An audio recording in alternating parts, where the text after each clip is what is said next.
Good evening and welcome to today's edition of News Today, your go-to source for the most important headlines and stories shaping the nation and the world. My name is Emmanuel Chuma Onwako, and today we bring you a packed lineup of developments across politics, entertainment, sports, and legal affairs. From the restructuring of federal ministries by President Tinubu to Idris Elba's plans to relocate to Africa to support its film industry, there's a lot to unpack. Stay with us as we bring you the latest news from around the country.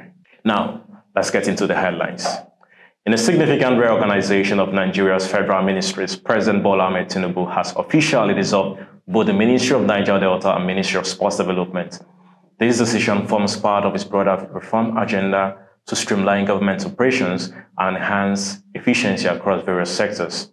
The responsibilities of the now defunct Niger Delta Ministry will shift to the newly established Ministry of Regional Development, which is tasked developmental projects across different regions of the country. Meanwhile, the role of overseeing sports development will return to the National Sports Commission, an agency previously responsible for sports management before it was scrapped in 2015. While some stakeholders have welcomed the changes as a way to improve service delivery, others have voiced concerns, especially about the potential impact on the specific interests of the Niger Delta region and Nigerian sports. President Bola Ahmed Tinubu has made significant changes to his cabinet, dismissing 5 ministers as part of efforts to reinvigorate his administration's efficiency. The dismissed ministers include Ojukwu, the Minister of Women Affairs, Lola Adejon, the Minister of Tourism, Professor Tahir Maman, the Minister of Education, Abdullahi Mohammed Gwazo, the Minister of State for Housing and Urban Development, and Dr. Jamila Bayo Ibrahim, the Minister of Youth Development. A statement released by the President's Special Advisor on social media outlined 8 key actions aimed at enhancing governmental effectiveness. Notable changes include the renaming of the Ministry of Niger Delta Development, as earlier reported, to the Ministry of Regional Development, and the merger of the Federal Ministry of Tourism with the Federal Ministry of Arts and Culture to form a new ministry focused on arts, culture, tourism, and the creative economy. Additionally, 10 ministers have been reassigned to new portfolios, and 7 new ministers have been nominated for Senate confirmation.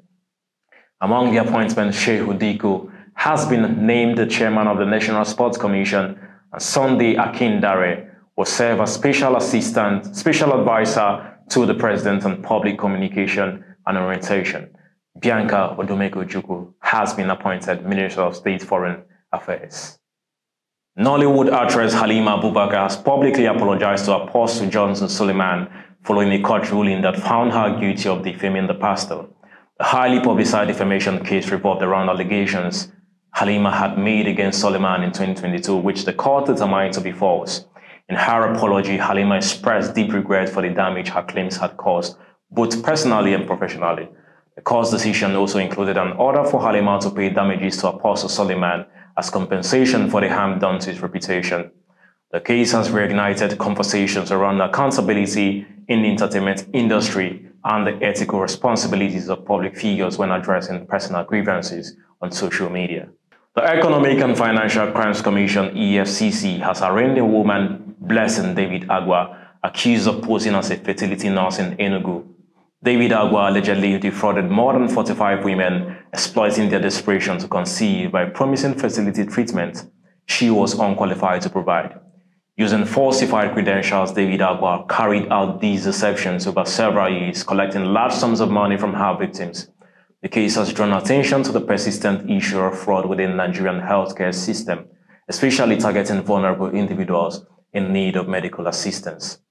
Authorities are urging the public to remain vigilant and ensure that all medical professionals they engage are fully accredited.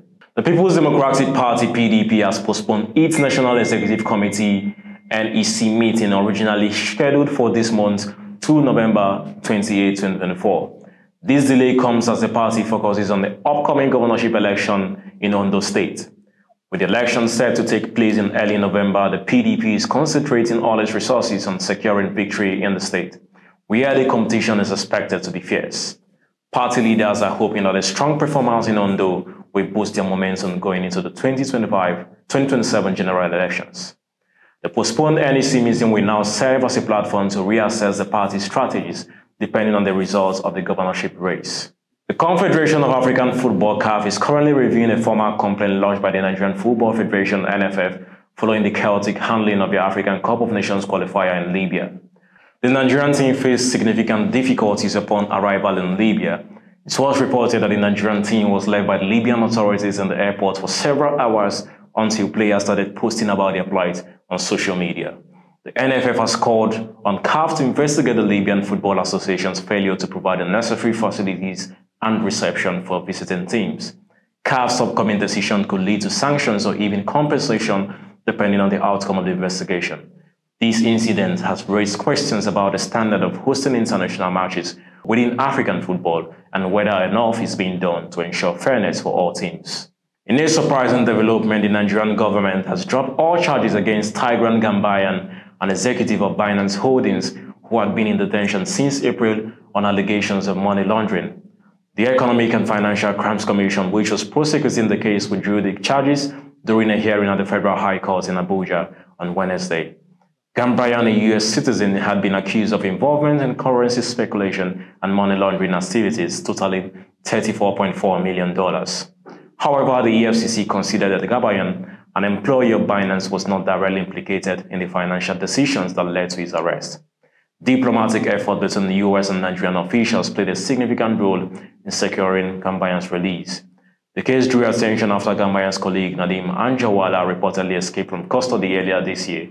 While Binance still faces a separate tax evasion case, Gambaryan's ordeal has ended and he has been released from the Kuje Correctional Center in Abuja, where he had been held for months.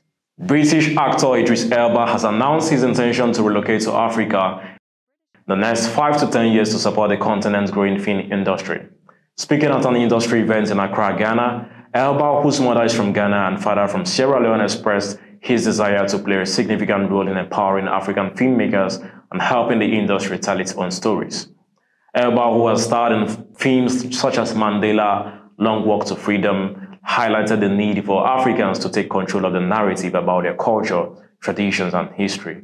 Elba also shared his vision of building a film studio in Accra to further boost the local film industry. His commitment comes amid his frustration with how Africa is often portrayed in global media, with a focus on trauma, colonization, and conflict.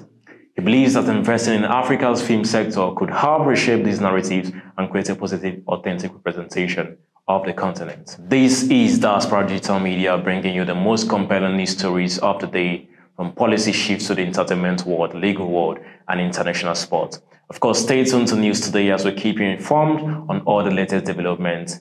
Until next time, thank you for joining us and have a great day.